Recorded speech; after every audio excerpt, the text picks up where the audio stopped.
Boa noite, amigos. Boa noite, irmãos da Ordem Espírita de Cecília. É sempre um grande prazer estar conversando com os amigos, estar podendo refletir sobre as palavras do Mestre e estando junto com os amigos de uma casa pela qual tenho um grande apreço, fica muito mais prazeroso, né?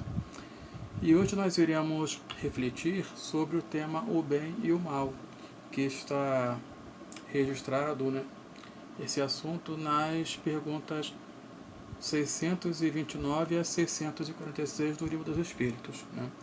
E para nós começarmos, vamos ver uma página para fazermos a prece. O nome da página é Convite ao Bem.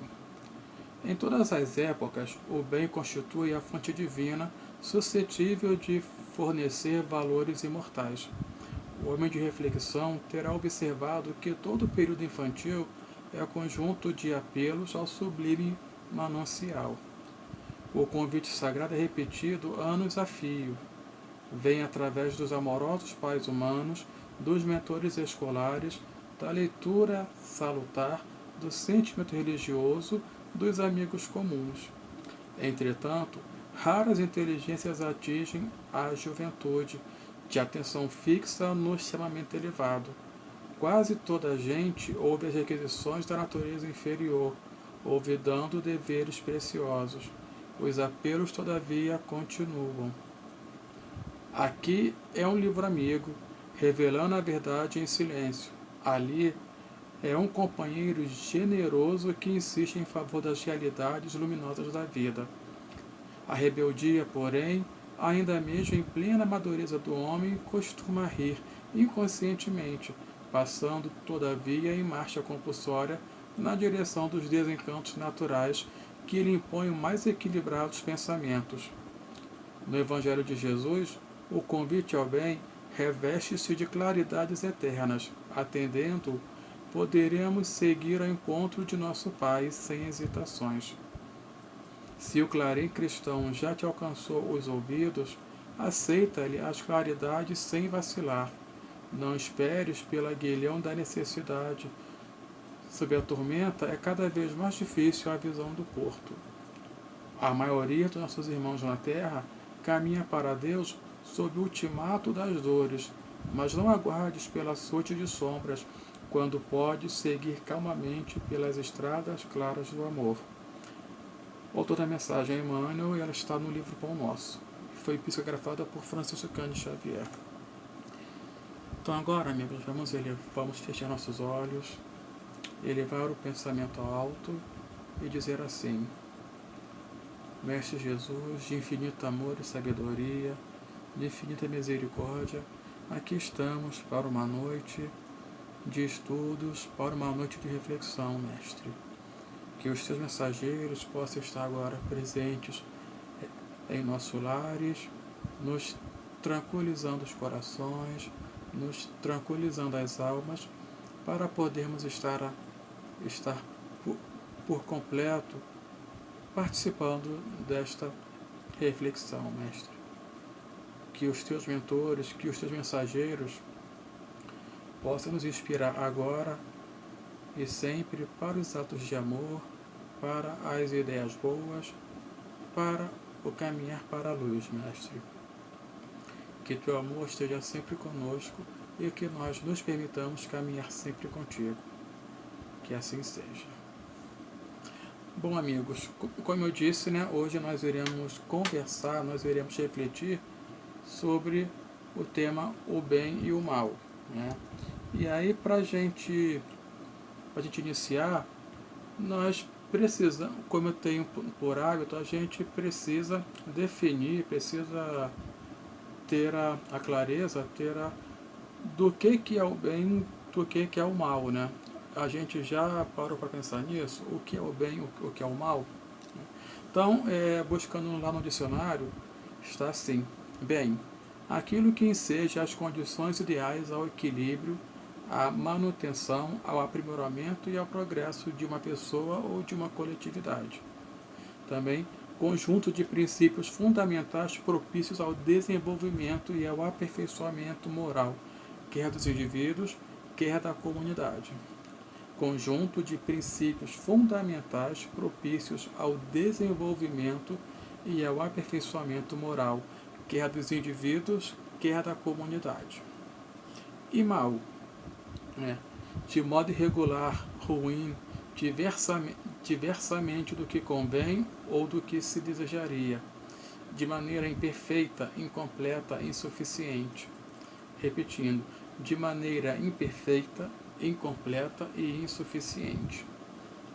Tendo isso em mente, né, já tendo noção do que é o bem e do que é o mal, né, nós estamos mais próximos desse aperfeiçoamento moral ou desse aperfeiçoamento incompleto, né, insuficiente, né? Nós já paramos para pensar se nós somos bons ou se somos maus?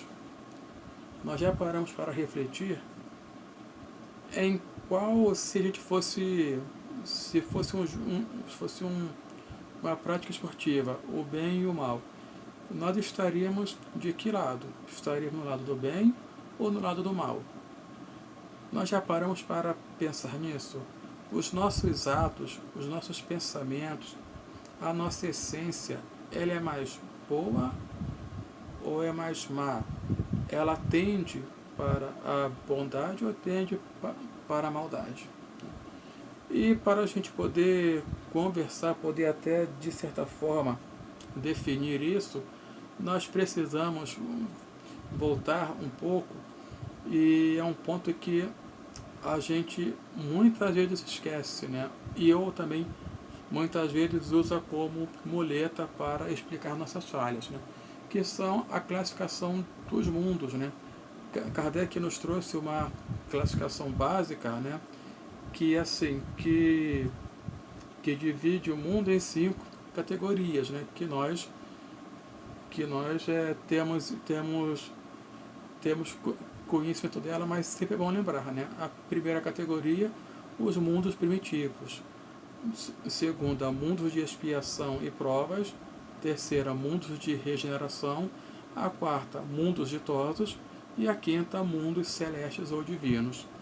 Nos mundos primitivos, ocorrem as primeiras encarnações dos espíritos, onde nós, ainda simples e ignorantes, temos as nossas primeiras encarnações, né? Onde nós começamos a tomar decisões, fazer escolhas, e essas decisões e escolhas que irão nortear todo o nosso caminhar, né? Na segunda escala está o mundo de expiação e provas, né? Que são mundos onde nós encarnamos para consertar o que nós fizemos de errado em outras vidas, né? Mediante as nossas escolhas anteriores, né? Temos que voltar à Terra para consertar isso, para corrigir esses erros, e depois de um certo tempo, onde a gente já não tem mais nada para corrigir, a gente precisa provar que temos condições de caminhar, de seguir para estradas, para compromissos mais altos, né? É como se fosse uma escola. A gente estuda e chega um período que nós temos que provar que a gente aprendeu aquilo, né? A grosso modo a gente pode usar esse exemplo. E é nesse mundo de expiação e prova que nós estamos, né? E é um mundo que, mesmo já tenha muita prática do bem, o mal ainda ele está em quantidade, ele está superior ao bem. Mas, como a gente disse lá no começo, essas divisões que Kardec trouxe, não é fixa, né? Foi só uma divisão didática. Ele mesmo diz que dentro dessas divisões existem graus diferentes. E como a Terra ela já está iniciando o processo para se tornar um mundo de regeneração, digamos que essa força de bem e mal está se equilibrando, né? Quando a gente está quando o mundo se torna de expiação e provas, a gente pode dizer que o mal está bem superior ao bem. Mas com o passar do tempo, com a evolução dos seres que encarnam, isso vai se aproximando, o bem vai crescendo até se tornar igual ao mal, e aí a gente pode dizer que estamos num mundo de regeneração. Mas por que eu trouxe essa explicação agora? Porque assim, a nossa essência é boa, né? Porque nós somos criados por Deus e Deus jamais poderia criar algo ruim, criar algo destinado ao mal. Mas como Deus nos presenteou com o livre-arbítrio, nós fazemos as escolhas. E as nossas escolhas, pelo que a gente pode acompanhar, né, como humanidade, né, eu falo nossas escolhas como humanidade, né, como coletividade.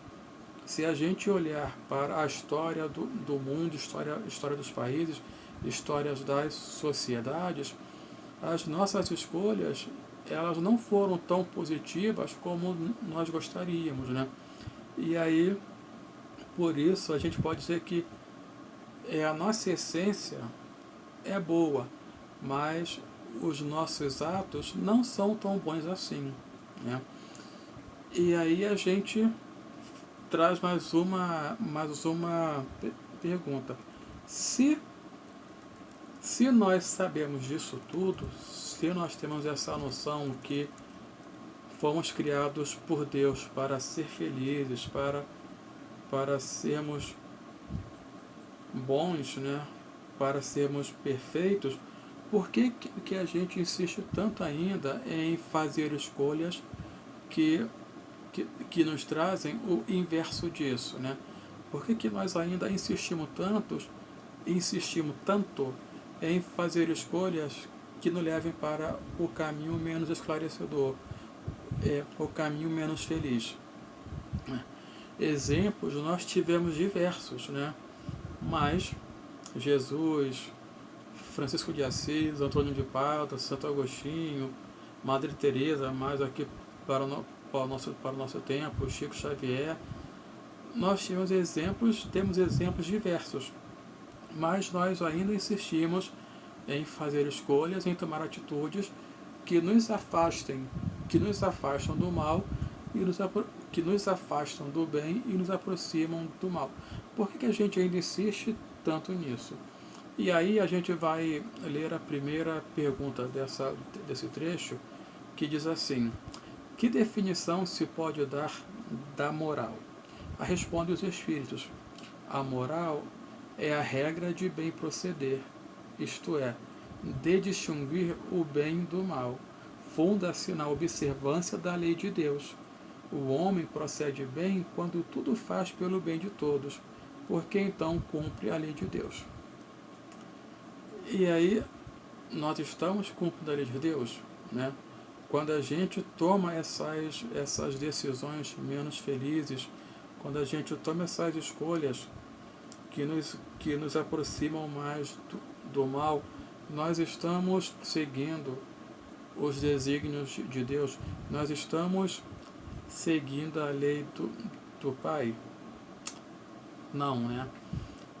Nós estamos indo completamente contra essa lei. Mas alguém pode vir e perguntar: mas Tony, como que eu posso saber onde está essa lei, né? A gente sabe que os povos, os países têm as suas leis, têm as suas constituições, né? As sociedades têm os seus regulamentos. Em caso de dúvida, basta você ir lá no material impresso, consultar para tirar a dúvida. Estamos de acordo com essa lei? Sim ou não? Mas e no caso das leis divinas, né? Das leis de Deus? A gente pode consultar isso para saber se estamos de acordo ou não com essa lei? Kardec fez essa pergunta aos espíritos também, e a resposta foi a seguinte: sim, quando crê em Deus e o quer saber. Deus lhe deu a inteligência para distinguir um do outro. O que quer dizer?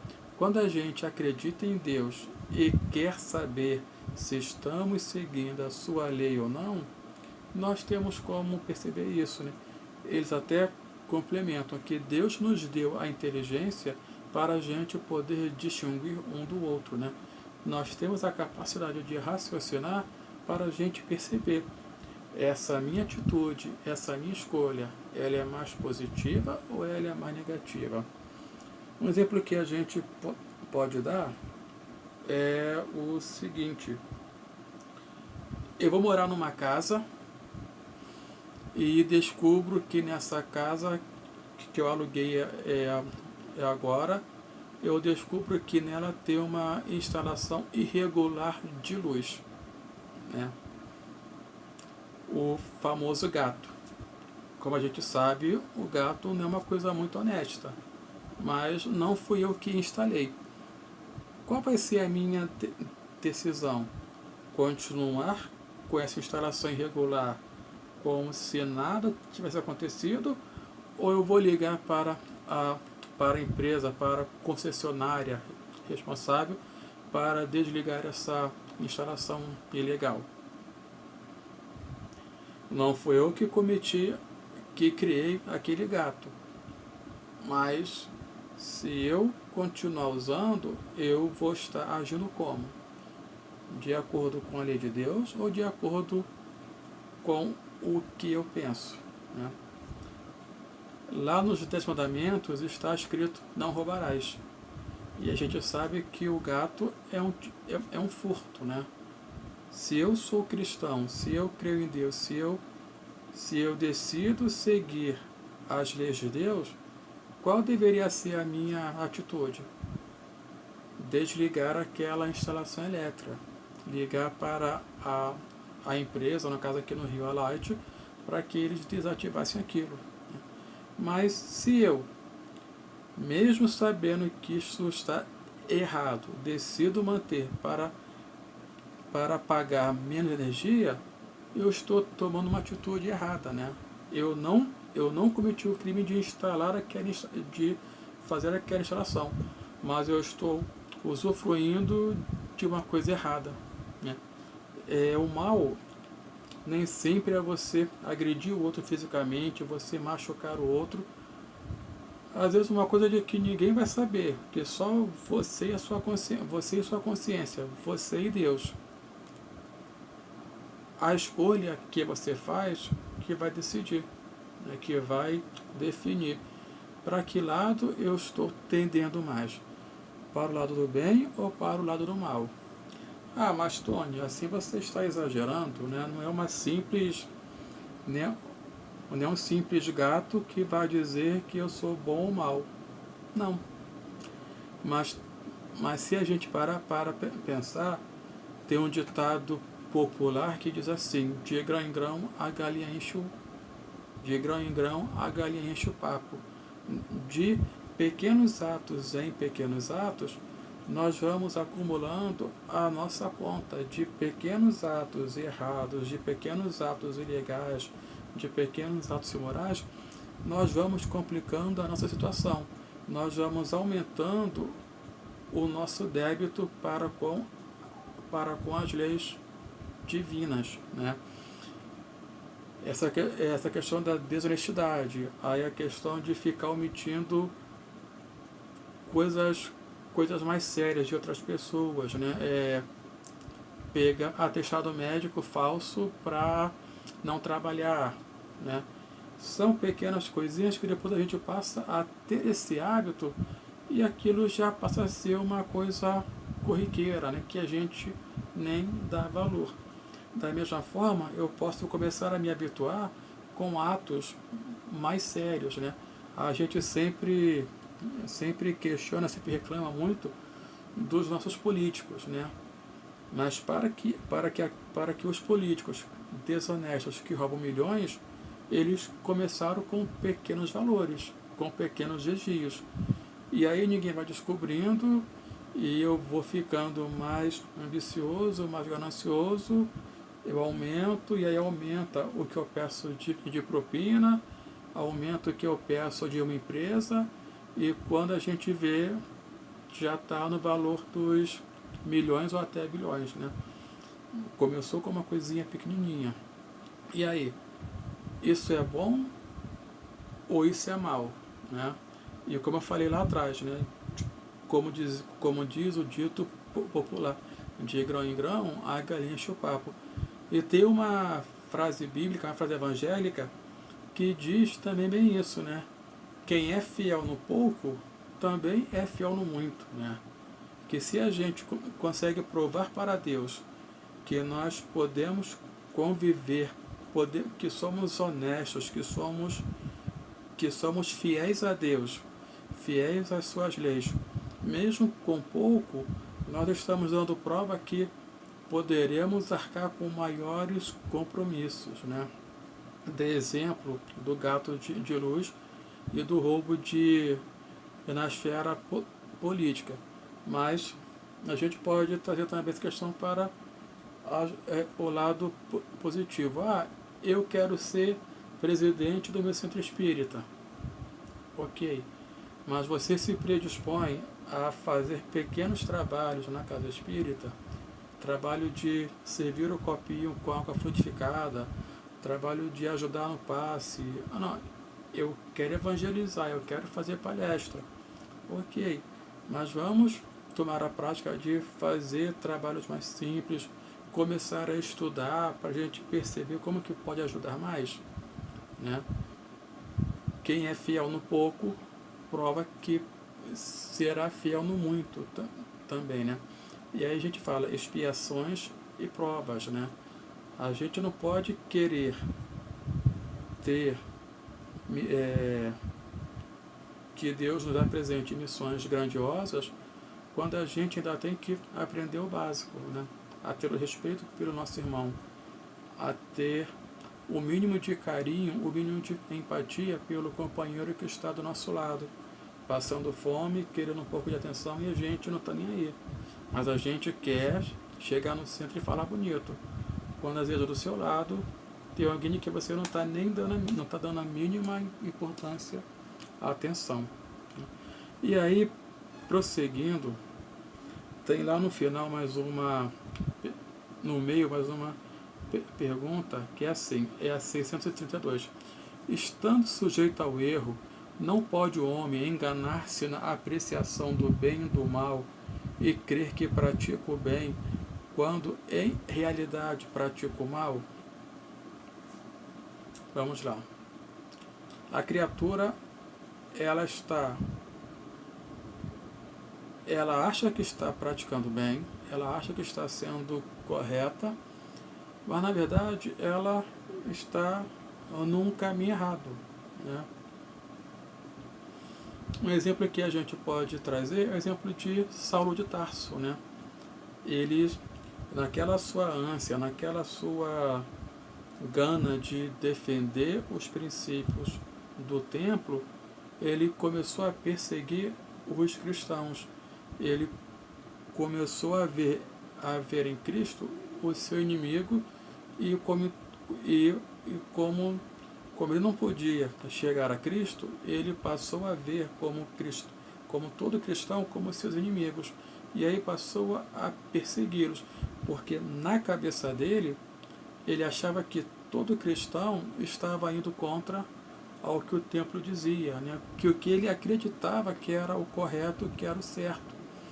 E aí, quando ele percebe isso, felizmente ele teve ainda tempo de perceber, teve tempo de consertar, e ainda encarnado ele pôde corrigir tudo aquilo.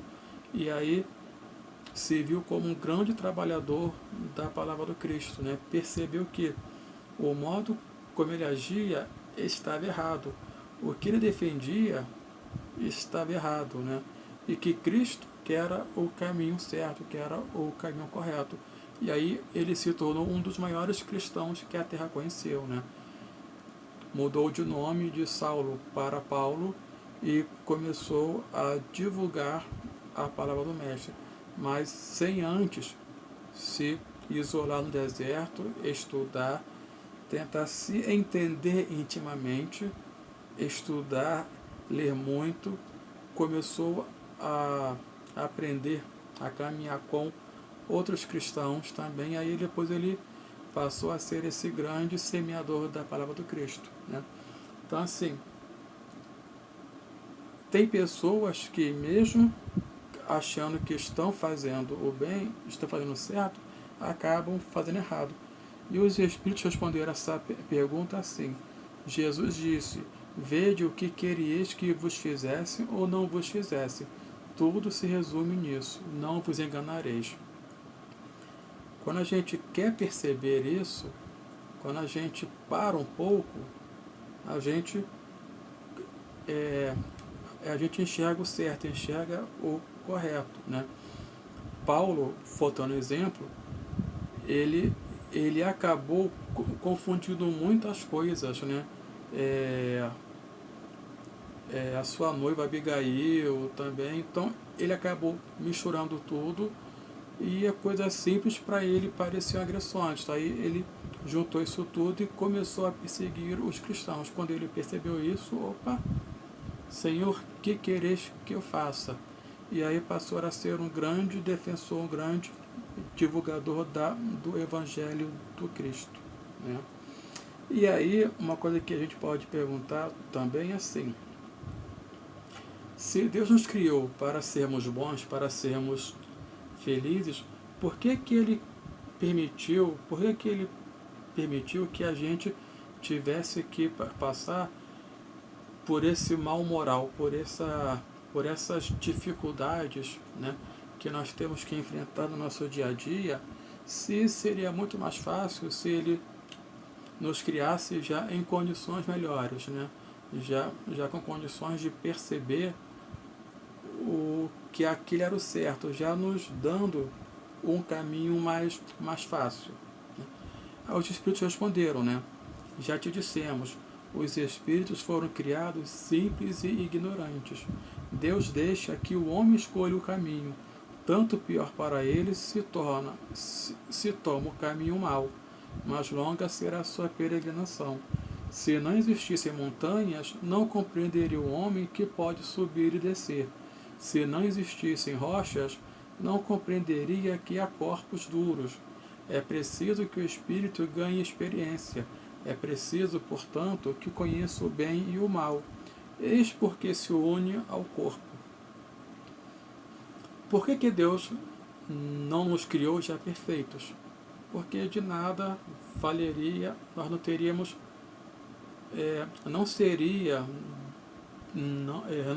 valoroso para nós mesmos, porque nós não conquistaríamos nada, né?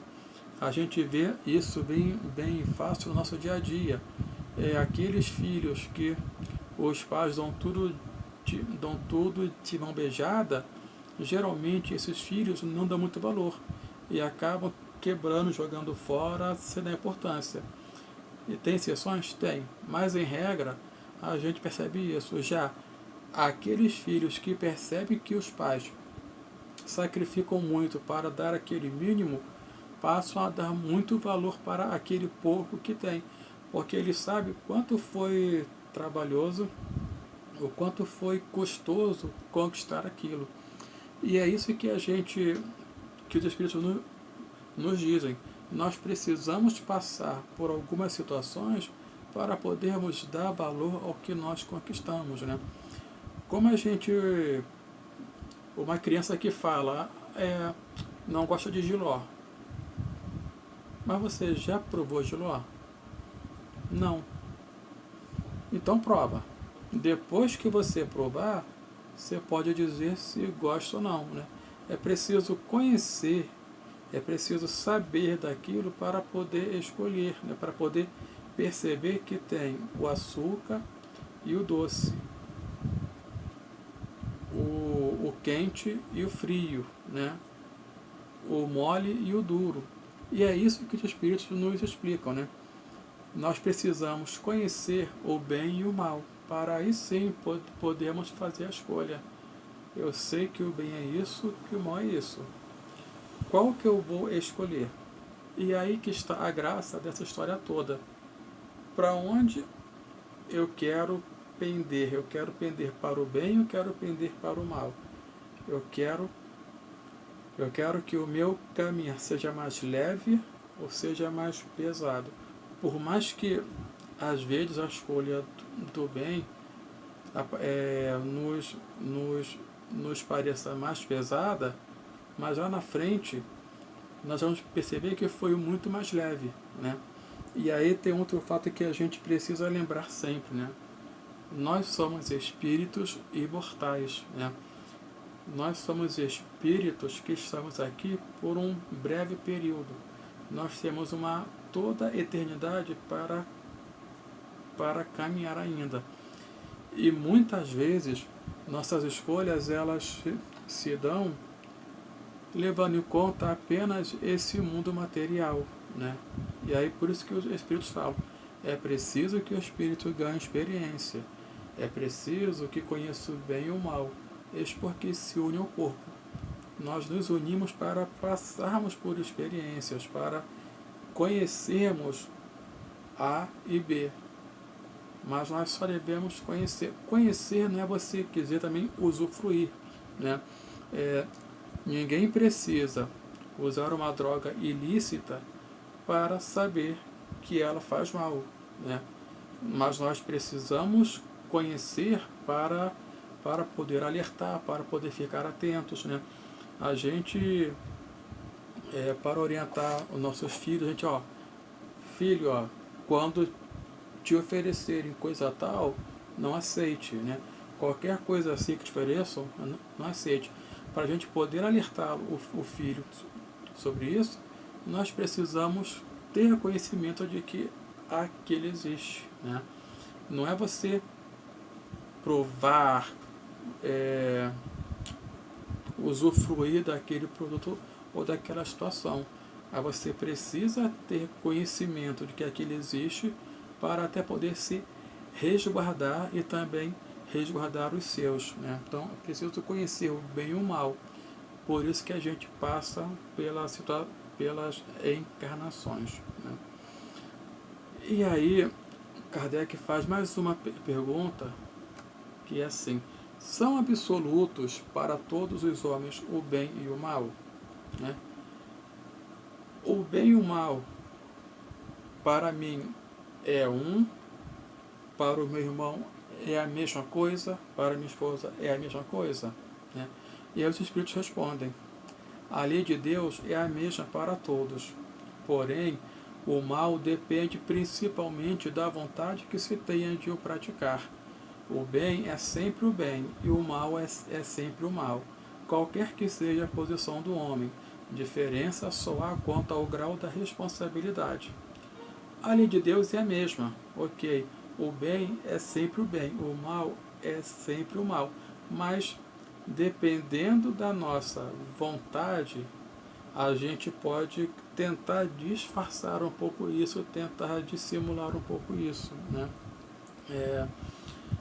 Seja eu rico, seja eu pobre, eu sei que roubar é errado, matar é errado.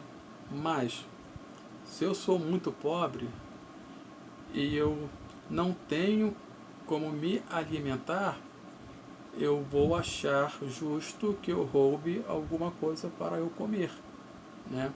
E aí eu posso usar isso como desculpa para cometer um ato ilícito, mas não vai deixar de ser um ato errado. É para matar a minha fome? É. Mas eu não poderia buscar outras formas de conquistar aquele alimento, né? Pedindo, oferecendo uma troca, algum ponto comercial. Poxa, eu limpo a sua loja, você me dá um almoço, né? Você me dá uma fruta, né? Assim, trabalharmos também os nossos sentimentos de orgulho, humildade, né? E aí, assim, teria uma finalidade útil? Teria, né? Que seria matar a minha fome, mas o ato continua sendo errado, continua sendo um ato mau. Agora, é muito mais grave alguém que já tem condições, que não precisa passar por nada, que não passa por nenhuma dificuldade, roubar, né?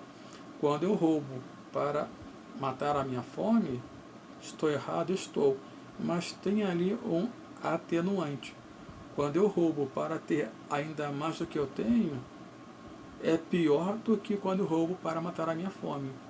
Por isso que eles falam, porém o mal depende principalmente da vontade que se tenha de o praticar, né?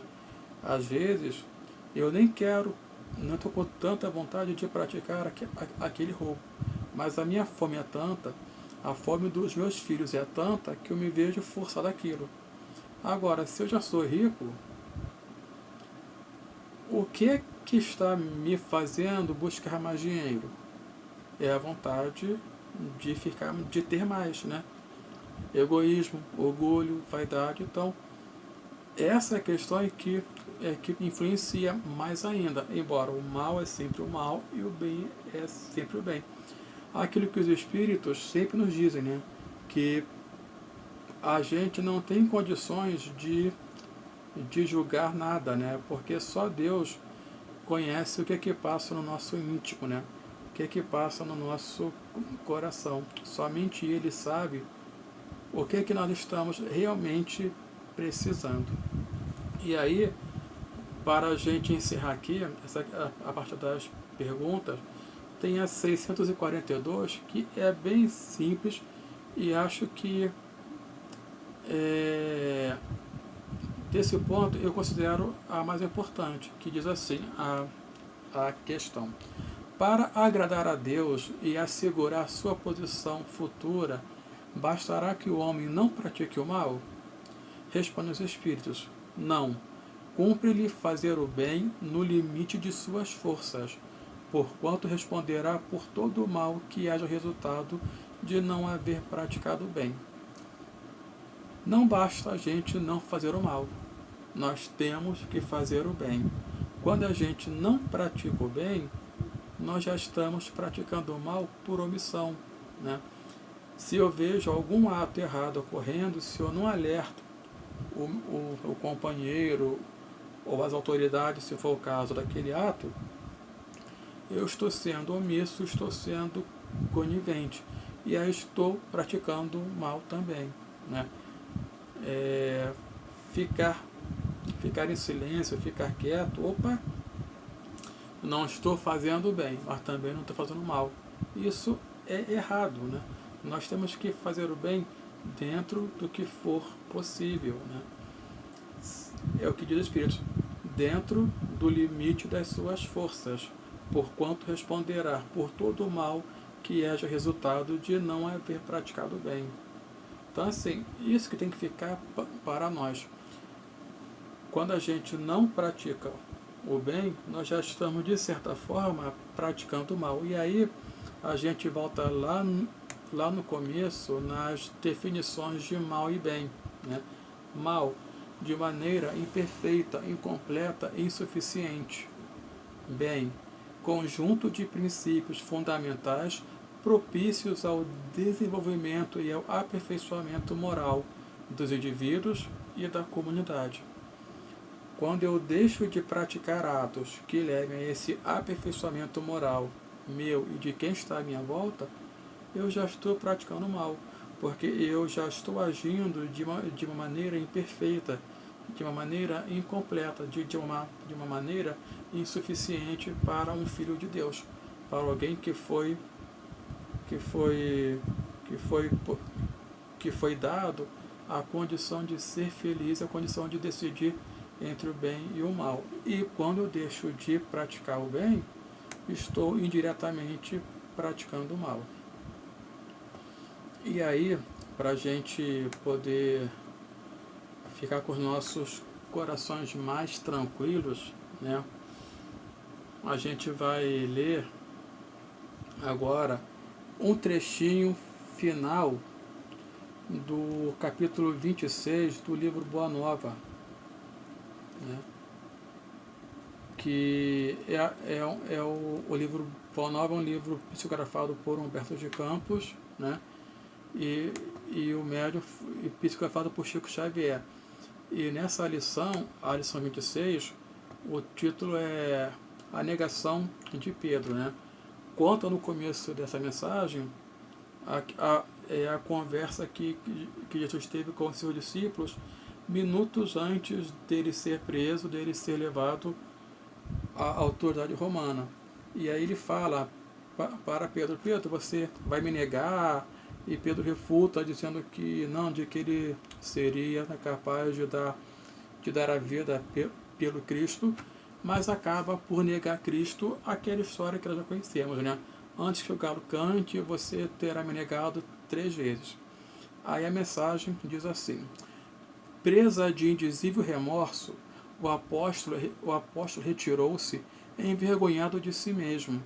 Dando alguns passos, alcançou os muros exteriores, onde se deteve a chorar amargamente.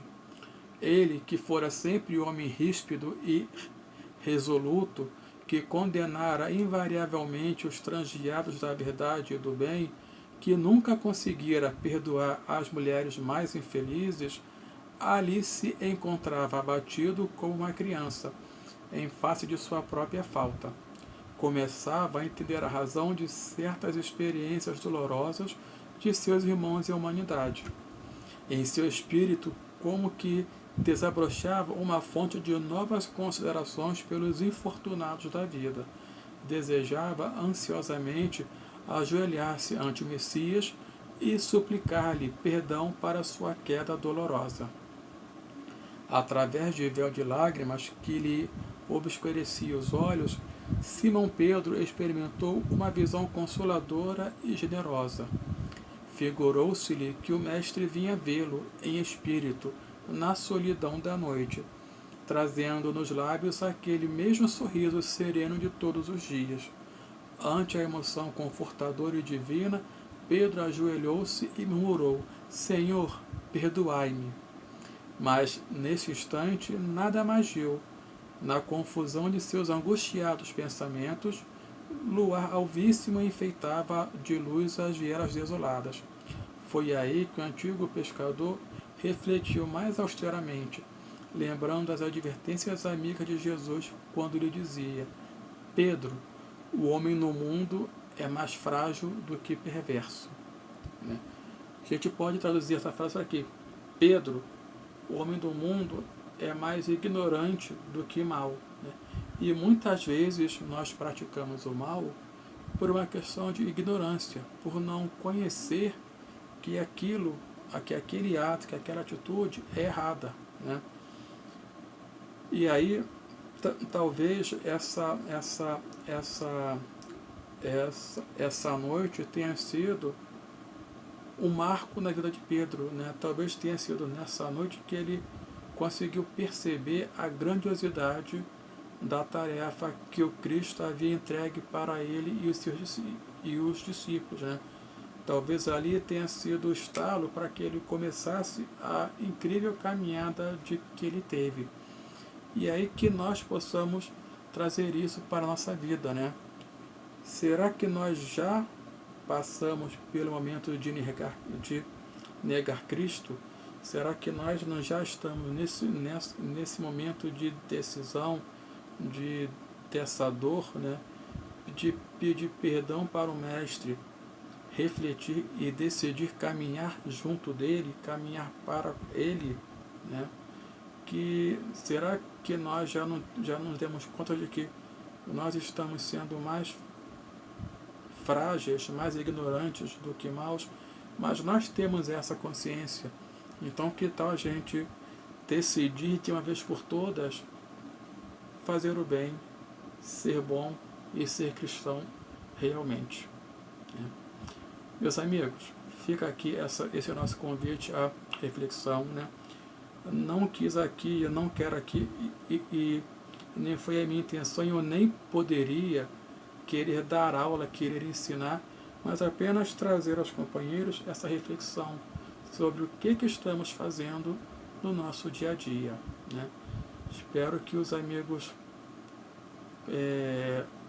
possam ter esses minutos como inspiração para o nosso caminhar mais à frente. Né? E para a gente poder encerrar, vamos fazer agora a nossa prece. Né?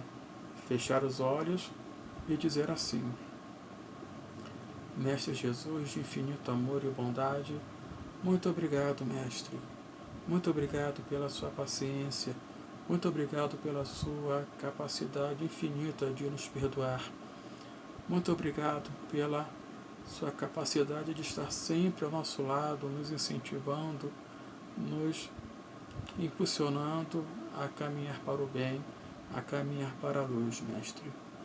E pedimos perdão por ainda insistir em não caminhar contigo, por ainda insistir em tomar decisões mais infelizes, Mestre. Que os teus mensageiros possam estar conosco cada vez mais, nos amparando, nos inspirando, e que nós possamos, Mestre, perceber esses irmãos, perceber as inspirações, perceber as ideias positivas e ter coragem de segui-las, Mestre.